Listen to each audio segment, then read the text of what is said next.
Okey, Assalamualaikum warahmatullahi wabarakatuh. Untuk surah hari ini kita akan belajar tajuk tentangan orang kafir terhadap Rasulullah sallallahu alaihi wasallam. Murid-murid boleh buka tajuk muka surat 16. Okey, apabila orang Quraisy melihat penganut agama Islam semakin ramai, mereka mula menyakiti Nabi Muhammad sallallahu alaihi wasallam. Okey, kita tengok siapa orang yang paling banyak menyakiti baginda. Okey, yang pertama adalah Abu Jahal. Okey, apa yang Abu Jahal buat? Dia sering mengejek Nabi ketika baginda menunaikan solat di Masjidil Haram dan pernah mengancam untuk membaling dengan batu ketika Nabi berjalan menuju ke Masjidil Haram. Tetapi Allah Subhanahu Wa Taala. Okey, murid-murid boleh buka muka surat 16 tajuk tentangan orang kafir terhadap Rasulullah sallallahu alaihi wasallam. Okey. Apabila orang Quraisy melihat penganut agama Islam semakin ramai, mereka mula menyakiti Nabi Muhammad sallallahu alaihi wasallam. Orang yang paling banyak menyakiti baginda ialah yang pertama adalah Abu Jahal. Apa yang Abu Jahal buat? Dia sering mengejek Nabi ketika baginda menunaikan solat di Masjidil Haram. Itu yang pertama. Dan yang kedua, mengancam untuk membaling Nabi dengan batu ketika Nabi berjalan menuju ke Masjidil Haram. Tetapi Allah Subhanahu Wa Taala menyelamatkan baginda daripada ancaman tersebut. Selain Abu Jahal, yang kedua adalah Abu Lahab bin Abdul Muttalib. Juga pernah menyakiti Nabi Muhammad sallallahu alaihi wasallam. Dengan apa Abu Lahab bin Abdul Muttalib ni buat? Dengan cara meletakkan najis di hadapan pintu rumah baginda. Itu yang kedua. Yang ketiga, isteri Abu Lahab. Siapa nama isteri Abu Lahab? Iaitu yang bernama Ummu Jamil binti Harb. Terkenal dengan peribadi buruknya yang suka mencaci dan mengumpat baginda. Okey.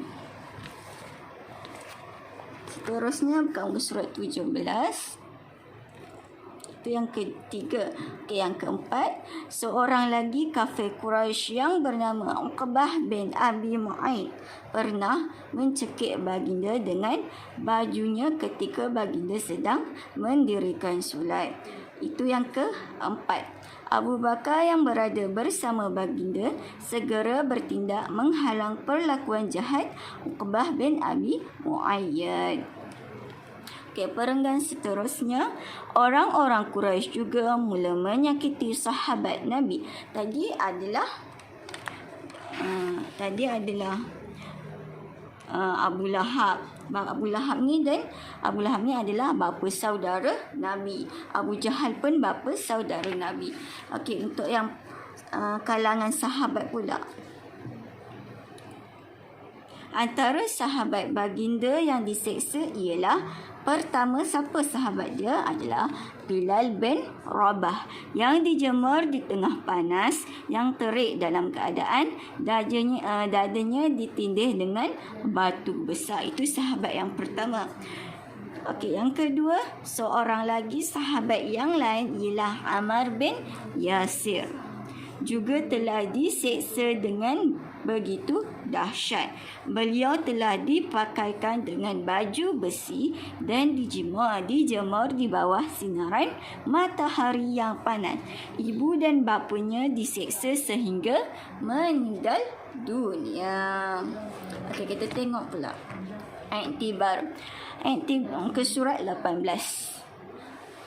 Iktibar perjalanan dakwah Nabi Muhammad sallallahu alaihi wasallam.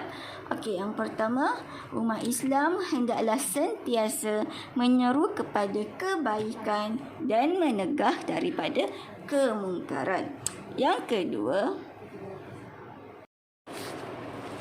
kita tengok iktibar perjalanan dakwah Nabi Muhammad sallallahu alaihi wasallam yang pertama. Okey, ini surat 18 ya. Umat Islam hendaklah sentiasa menyeru kepada kebaikan dan mencegah daripada kemungkaran. Okey, yang kedua, setiap orang hendaklah berdakwah kepada orang di bawah jagaannya, pemimpin kepada rakyatnya, ketua kepada pekerja, suami kepada isteri dan ibu bapa kepada anak-anaknya. Yang ketiga, berakhlak mulia seperti akhlak Nabi Muhammad SAW. Yang keempat, bergaul di dalam masyarakat dengan cara yang baik. Yang kelima, bersabar dengan ujian Allah Subhanahu wa Ta'ala. Okay, kita tengok tahukah anda?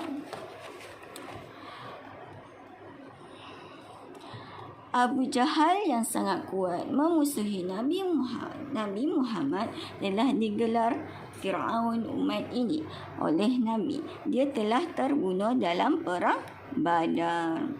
Amalkan sentiasa memberi kebaikan apabila menerima kejahatan rakan.